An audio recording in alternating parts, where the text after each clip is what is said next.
उसी हिसाब से आउटपुट वोल्टेज बनेगी। कितना मैग्नेटिक फील्ड यहाँ पे बिल्ड हो रहा है, जितनी करंट ज़्यादा होगी उतना ज़्यादा मैग्नेटिक फील्ड होगा। तो एक एंड इसका यहाँ पर ग्राउंड कर दिया।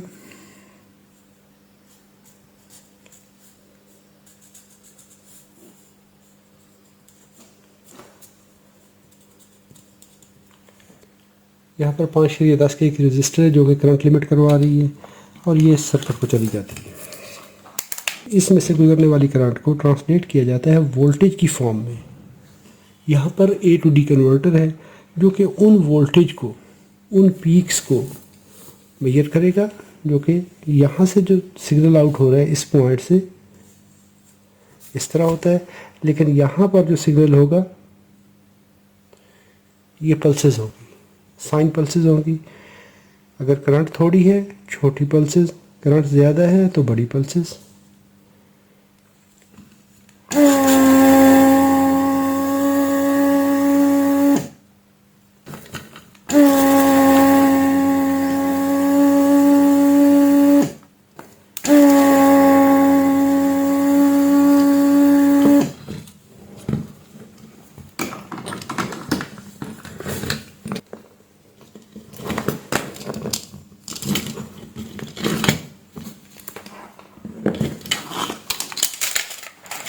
यहाँ पर जो इसकी रेजिस्टेंस है वो 377 ओम है, जो कि सेकेंडरी वाइंडिंग की है।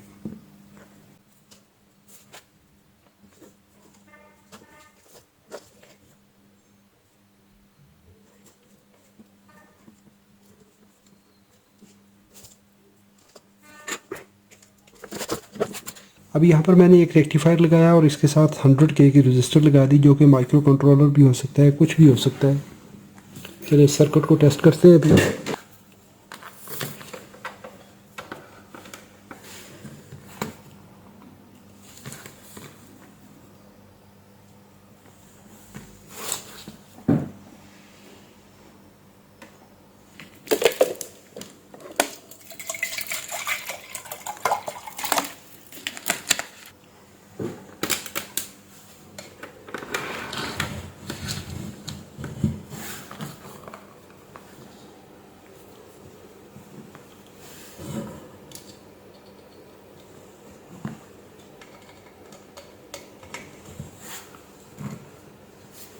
अब यहाँ पर मैंने एक लाइन को डायरेक्ट लगा दिया, एक लाइन तो मैंने डायरेक्ट कनेक्ट कर दी लोड के साथ, दूसरी लाइन को मैंने इस करंट ट्रांसफार्मर में से गुजारा और कनेक्ट कर दिया।